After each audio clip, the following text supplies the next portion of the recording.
Hey guys, it's George Uno with REIClub, back with another edition of First and Worst. My guest today is Eric Brewer out of Pennsylvania. Eric, how you doing over there? I'm doing well, George. Thank you. Yeah, you bet, man. So tell us about your life before real estate. Tell us about that climb through the auto industry and getting burnt out. Right out of high school, I joined the U.S. Army. When I came home from the Army, didn't really have an application for my MOS that I'd used in the military back in civilian life. I was an avionics communications repairman, which is just a fancy way of saying I fix radios and helicopters. And so I came home back to York, PA, and there wasn't really an application for that. So I just started searching the newspaper for jobs, and one that caught my eye was I think it was called a lot porter. And the little description just said that, you drive around cars. I looked up the dealership. It was a Mercedes and a Toyota dealership. And I was like, man, that seems kind of cool. So I went into the dealership, had an interview, and got hired. I was making, I don't know, $7-8 an hour or something like that, which back in 96 seemed like a pretty decent amount of money. And it was fun. And, I didn't have any kids or expenses or anything then. So all that money was mine. And did a pretty good job. I showed up early. I stayed late. Ended up having like another job opening over in the detail department in the evenings, where you would clean cars for the sales staff before they would deliver them in the evening. So I came in and I was working from like 6:30 a.m. till like 10 or 11 o'clock at night. And at that age, it was no big deal, right? It was like pretty cool, and I was making a bunch of money. Got my first house, and someone noticed. They're like, dude, this guy works an awful lot. They happen to have like a assistant service manager position open, who's kind of like the sales rep in the service department. When your car comes in, they'll advise you on any routine maintenance that it needs, or your brakes are getting awful low, you might want to think about doing them while you're here. And they hired me for that job. I think my salary was like $40,000 a year, and then there were some incentives and spiffs that you would get if you hit certain sales targets. Turns out I was pretty good at. I didn't realize it was sales, but it's what it was. Where I would go out and the technician and go, "Hey man, they got to get these 6 things done," and I was like, I'd never changed my oil, never rotated my tires. I didn't know anything about cars, so just ask questions like, "Well, George, when you say they need this service, why in the heck would they do that? That's a lot of money." They would explain it to me, and then I would run inside while it was still fresh in my mind, call the customer and say, "George said you should get this done. He's a really good technician, and here's why." And like most of the people would say, "Okay, sounds good. Can you still get it back to me at 5 o'clock?" And I go, "Hold on. George, can I get it back by 5 o'clock? And they go, yeah. Okay, yeah, you can have it back by 5 o'clock. We'll have the bill waiting for you." Okay, cool. So I was selling all this service. So I kept making more money. I got promoted to service manager. And after doing that for maybe 2 years, I caught the attention of the sales manager. They invited me out to be a salesperson. I eventually said yes. My first day on the sales floor was June 17th. By the end of June, I actually got Salesman of the Month that month. I sold like 21 cars in 13 days. I had no clue what I was doing. I just talked to everybody that if you came on the lot and you moved, I would pounce on you. And I just talked to you. I didn't know how to sell. At least I didn't know that I knew how to sell. And then I would bring them inside and just ask my manager, like, they want to buy it. And then they would go talk to them. And next thing I know, they were leaving in a car. So, and then I got promoted to finance manager, and then sales manager, and then general sales manager. And after 8 years, I was the general sales manager of the dealership. It was a large franchise. We sold about 300 cars a month, had 200 employees. And I was about to have my first child, and knew that I couldn't be a good car guy and a good dad at the same time because of the demands and the hours. So made the decision to part ways with the car business, and spent about 3 months just kind of looking around and doing some soul searching. And after talking to a few people, and my father decided that real estate would probably be the direction I would go. And then one of the advantages we really had at the dealership that I worked at is we always had a really good understanding, and I would say a strong hold on the financial portion of selling cars. Like, we were one of the first innovators in our area to do leasing at a high level. which basically just gave people the ability to buy a $50,000 4Runner, let's say, for a $400 car payment, which is kind of unheard of, right? It's probably a $900 car payment if you finance it. So we were just experts at leasing programs. So people would come there if they like, hey, I want an expensive car, but I want a cheap payment. We became, people would drive from hundreds of miles to come to buy cars from us. And then we were really good at helping people with bad credit. So with that experience, I thought that I should start in finance to sort of learn, my way up through real estate, and got a job at a mortgage company, and I was just cold calling refinance leads, and was doing really well at it. If you think about the average money you make on a loan versus the average money you make on a car, I could do way less business and make way more money. So I was in love from almost day one. And it was cool, right? Because you're helping people out. Like, generally, I'm lowering their payment. I'm helping them consolidate bills. Like, it felt good. And after doing that for about, I don't know, it was a couple months, my mentor from the car business called me and said, hey, I heard you're in real estate. I heard this radio commercial about flipping houses. It seems kind of cool, and I'd like to start up a real estate company, and was interested or seeing if you might want to partner up and do houses together. So we had lunch, I don't know, a couple days later, and we were off and running. Bought like 70 homes our first full year. So that's my path or journey from high school to real estate. All right, so you're getting into real estate. It's 2006, you said? Yeah.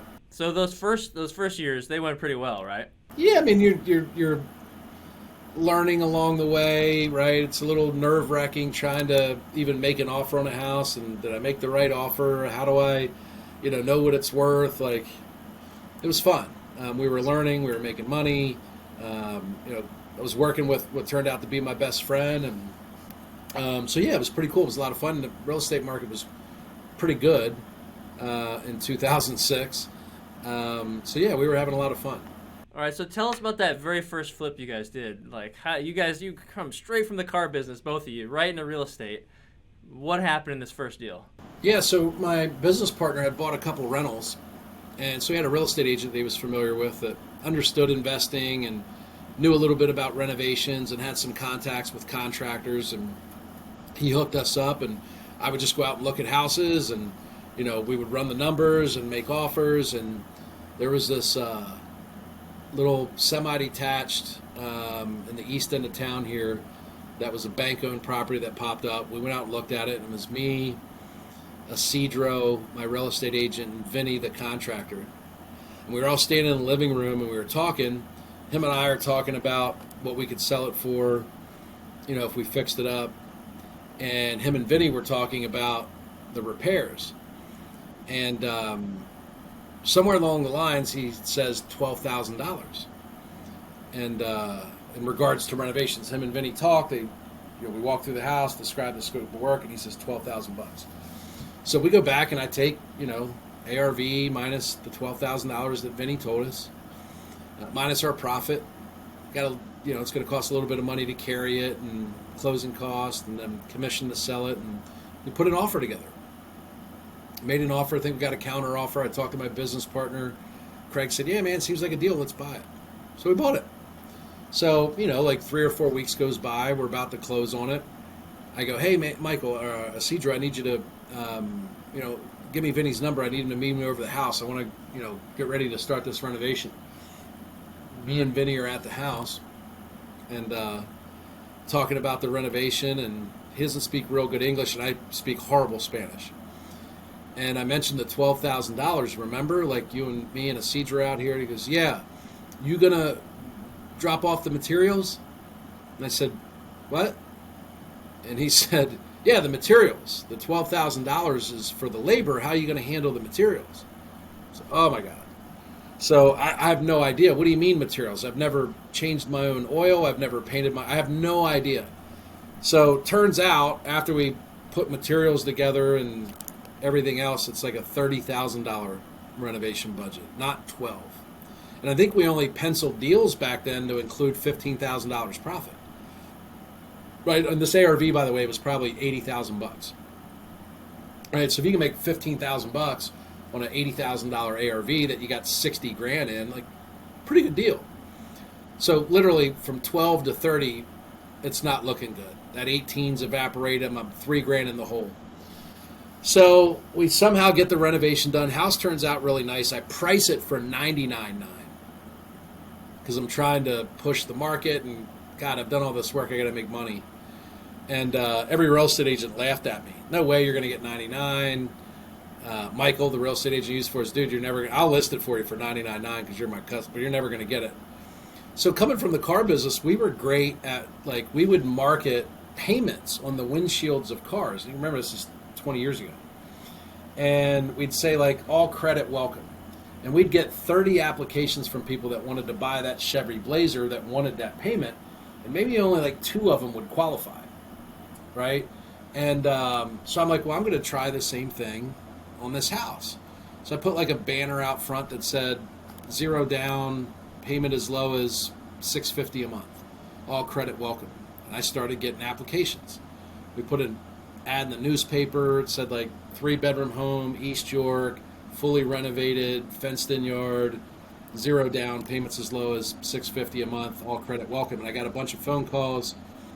My real estate agent gave me a lender to refer them to, and I ended up FSBOing my way out of it. I think we got cut on the appraisal down to 95, and I had to give up 6% seller's help to help with their closing costs. So we netted 89. When it all shaked out, we made like $4,000. But it was sold. The buyer was happy. I didn't die or lose my partner's money, and we learned a very valuable lesson. The tip of the name of the street and the number is right on the tip of my tongue. I can't believe I've forgotten it. But anyway, it turned out to not be the worst thing in the world. I wouldn't, buy that house again today based on that experience and the amount of money that we made. But it was a valuable lesson. I learned a lot about renovations. I realized I could sell my own houses, and we did for several years after that. 75% of the flips we did, we FSBO'd. Matter of fact, I think it's how I made most of my money, is really just not paying realtor commissions. So, we would make $15,000 profit, and on a $200,000 home, that was really the same amount of money I would have paid to a real estate agent. We got really good at it. We had great lender relationships. We had systems set up. I had, some support staff that would screen the 30 applicants I would get a day, and they'd only send me the 2 that got approved. So it turned out to be a very valuable lesson. And like I said, we didn't die or go bankrupt. So even though we made every mistake possible in that deal, I paid too much, I over renovated, I missed the mark on the budget. It was a mess, but it turned out to be, a very profitable mess down the road. Yeah, that first deal is always, it's always a kicker. And a lot of people ask, how much did you lose on your first flip? Because most people lose money on their first flip. So you made out really well there, comparatively. But, that's a really good market, right? 2007, things were hot. So you got, luckily the market kind of saved you there. And you got a little more than you thought you would. But let's fast forward to 2007. I think you said something on Elmwood Boulevard. Yeah, it's a bad word around here. So my worst deal ever was 18 Elmwood Boulevard, York, PA. And so I think we bought that house. I have to go back and look at the tax records, but we bought it around the middle of 2007, put it under contract. I think it was listed for like $175. We made an offer of $125. And in order for the seller to accept it, the bank had to agree to a reduced payoff. So it had to go through a short sale process. And the agent, worked through that all and got it done. So 18 Elmwood Boulevard, by the way, we were normally selling homes for less than $150. This house we were buying for more than $150. Because at this point we had done, maybe 75 or 100 flips over that year and a half or 2 years, and got a little gutsy, probably a little too big for our britches, is how my grandma used to describe it. And the numbers we ran, to this day, I think it was like 125 with closing costs. We'd be in it for 130. If I spend 60, I could sell it for like 400. I thought we were going to make just a ridiculous amount of money. I was going to retire. Not literally, but it was like, this is crazy, right? We're flipping these houses making 12, 15 grand. Like, we can make 200 on this one deal. So I think our projected ARV was like 500 when we bought it. And we closed on it, started bringing contractors over. Vinny's like, no way, this is way too big of a job. It needs siding. There's termite damage. The basement walls are collapsing. And I was like, oh boy, I missed all of this stuff. That stuff wasn't even on my radar, right? Like, I don't have any construction experience. Like, none. So I just looked at the house and, very haphazardly tried to figure out what it would cost me to do a renovation. So we start bringing in like GCs and like legitimate construction companies, where up until that point, we would hire Vinny's of the world. Guy understands how to do general carpentry. He's a really good painter. He knows how to do framing and drywall, and he can remodel a bath really well. He knows how to install a kitchen. This scope was way bigger. It was, I think we were adding dormers by the time we got to the third floor, and the ceiling height was low. We had our hands full. So I ended up hiring David Galladay was the guy's name. I still remember it. And he was a general contractor, and our budget now was $200,000, not 60. We're like, okay, I mean, that kind of stinks, but we're still going to be in it for 300 and it's worth 5. Well, we started the renovation. We ended up spending like 3 because there was change orders, and then there was stuff that we went to the house and we wanted to add this, and so there was stuff that we missed. So I think we ended up spending maybe 3 or 350 on an original budget of 60. A secondary pass at the budget that was 2 or 250. We were just way above any number we ever could fathom. I think our renovation budget was almost equivalent to what we had projected ARV would be when we first bought it. That's how far off we were on the numbers. And the house finally gets done, and it took us like a year and a half. Well, between the summer of 2007 and a year and a half, there was this little thing called a financial crisis that took place. So fast forward, we ended up finishing the house. It was awesome. It's literally the best house on that end of town still today. But we ended up selling it for $299. And I think when it all shook out between carrying cost, interest and insurance and renovations and everything, we lost about $200,000 on that deal. So yeah, that was by far the worst deal I've ever done. Super proud of the way the house turned out. If you're listening to this, you should go pull up. The house is still owned by those people, which I think they bought in like 2009. And there was a local principal of a school. The husband worked for like California Closets and was a salesperson for California Closets. Like, super legit people. They still live there today. It's a beautiful house.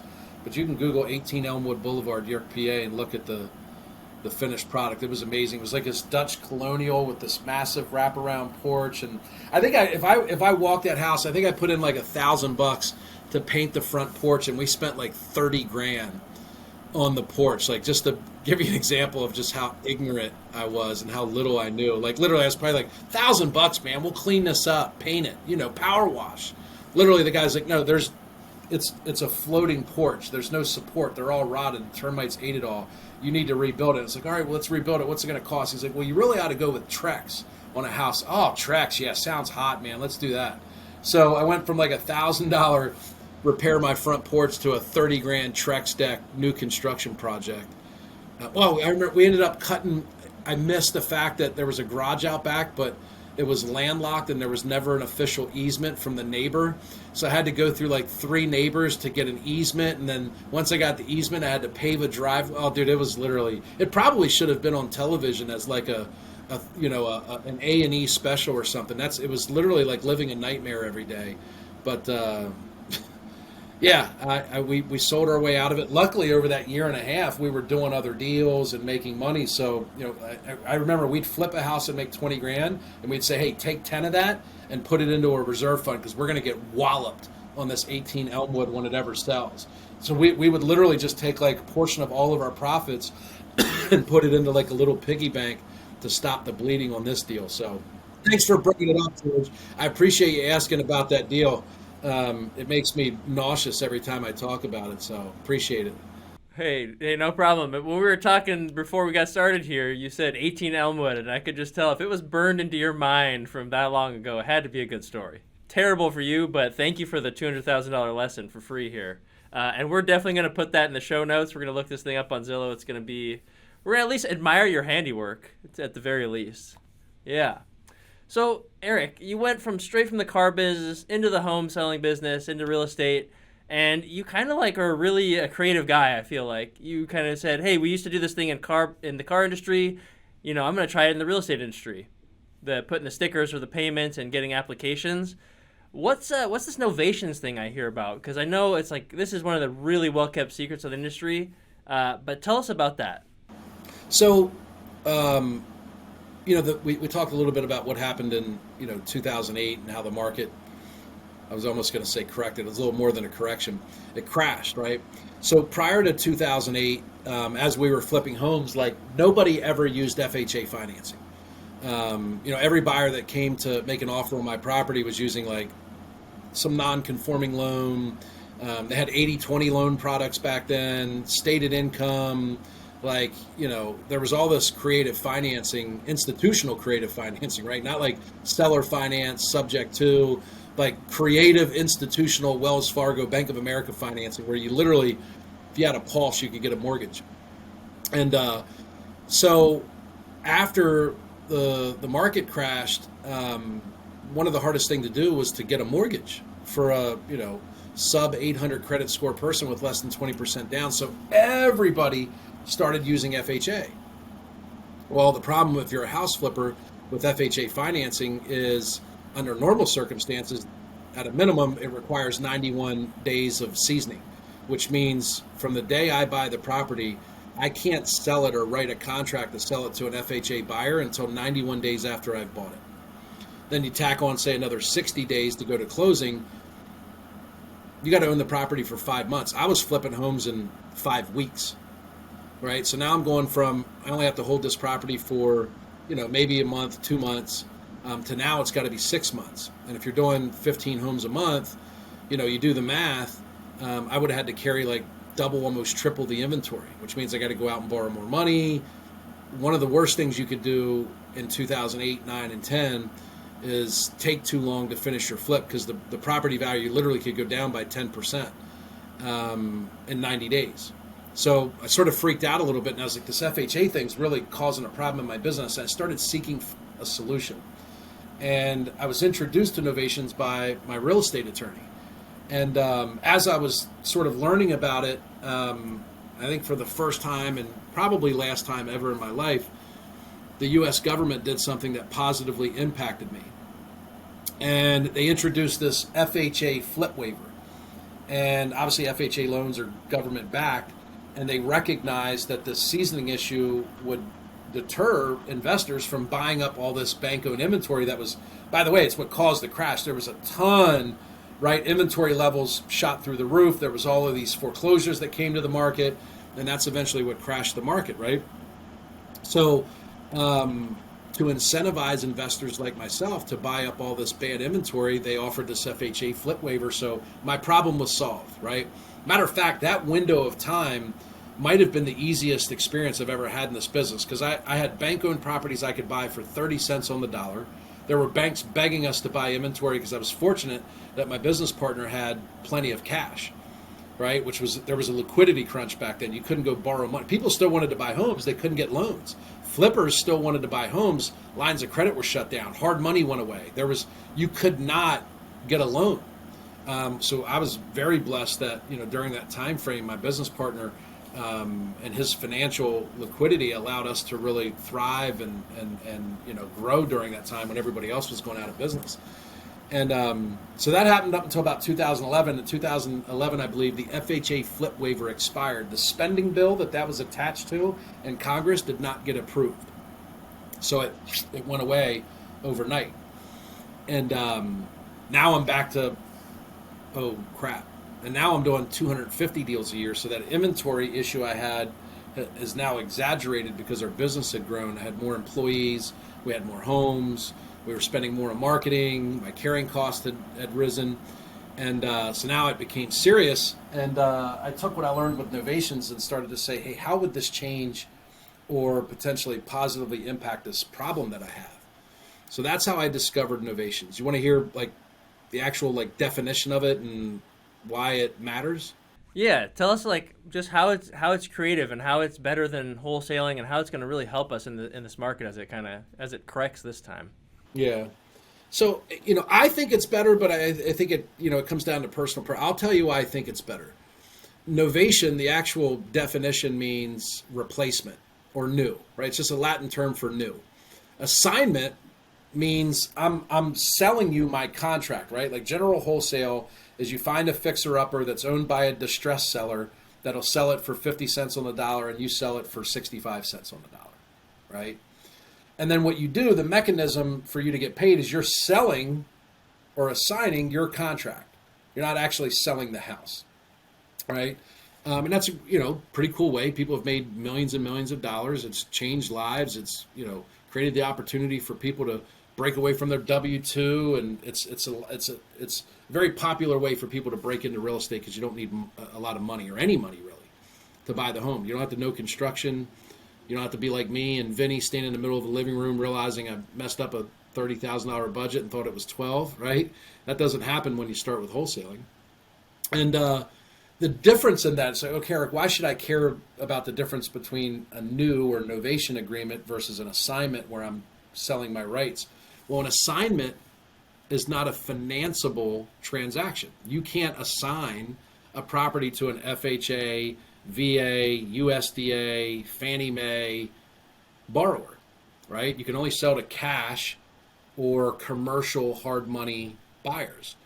Well, the challenge with that is hard money buyers equals investor buyer equals investor price, right? So we're constantly trying to buy, and right now, specific, you'd asked about this market, most investors have lowered what they're willing to pay for a property. So the tough part for wholesalers is you have to buy the same house that you bought last year for 200, you have to buy today for 160 to hope that your cash buyer will pay 170.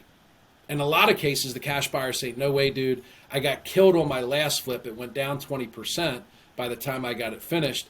I'm being super conservative on my next deal. I'll pay you 150. So I see a lot of wholesalers releasing deals, having to go back and renegotiate deals. They're getting frustrated. Sellers are telling them to go pound sand. There's no way I'm going to sell a $250,000 house for 150, right? It's made the business harder. It's the opposite of the market circumstances we saw between, say, 2019 and 2022.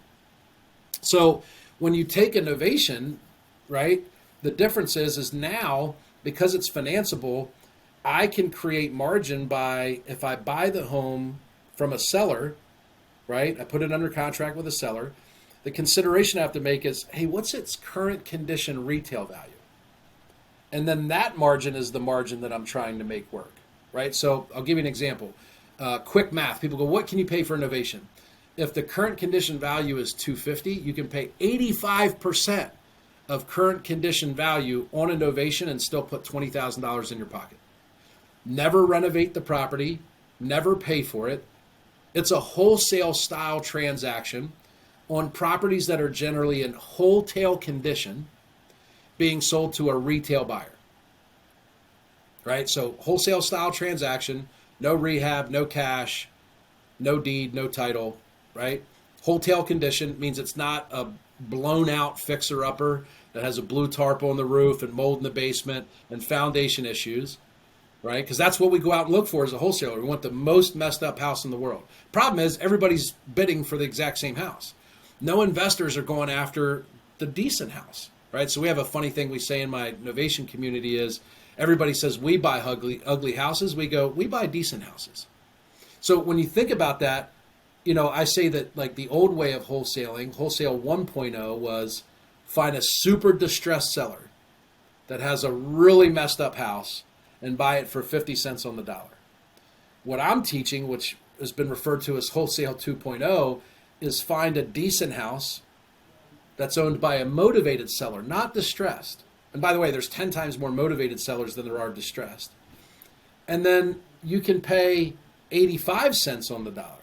So if you could if your business was helping people with decent homes that are motivated, which means they'd like to sell, they don't have to, and you could pay 85 cents on the dollar, how many more people would your product or your offer be reasonable to? A lot more, right? So that's the sort of 30,000 foot view of novation. It is not. There's like this old sort of method of novation that was like, well, you partner with the seller, right? And then you flip it and renovate it. And then once it's sold, you split the profits with them. While that may be a way of novations that, works, it's not what I want to do. I don't love doing renovations. I'm still sort of scarred from 18 Elmwood Boulevard and Vinny, right? By the way, no matter how long you've been in the business, milder variations of that stuff happen. You're just able to absorb the loss a little bit better. So anytime I can avoid, I love revenue without renovation. That's a big key for me, right? And I certainly am very conservative when it comes to partnering with people, and I certainly don't want to partner with an emotional homeowner, right? So the old way of what you might have heard on Novations was partnering with a seller. It was a fix and flip strategy, right? Where you partner with the seller, you renovate the house, you sell it, and it's like, hey George, you wanted $250, we sold it for $325. After renovations, we can split $40,000. That's not what I'm teaching. What I'm teaching is a wholesale strategy, not a fix and flip strategy. Yeah, that's important because, a lot of the risk comes into the flipping and the renovating part of it. If you can just wholesale out of it, that's really smart. So, I like that a lot. That makes a lot of sense. I've heard about it, Novations and the Brewer method, but I think that kind of just broke it open for me there. Guys, you want to learn more about Eric and Novations? You guys go to REIClub.com/Novations. That's Novations, just like renovations without the re. Eric, I want to thank you so much for hopping on the podcast with me, man. I love your first deal was great. I love that you're just this creative guy who came into the real estate industry and brought what you learned in the car industry and really taken things by storm. It was really cool. Thanks, man. It's fun to tell the story. I try and block it out most of the time because it's a painful part of my past. But to your point, it's great to be able to share it with people so that maybe they can avoid making those same mistakes and learning from mine. Yeah, I sure will make sure I check out those porches and don't underbid those. 18 Boulevard. 18 Elmwood Boulevard. It's burned in his brain. Nicest porch in Pennsylvania, baby. We're going to drop the link to that so we can all check it out because I'm sure it is, and we'll at least admire your handiwork, as I said.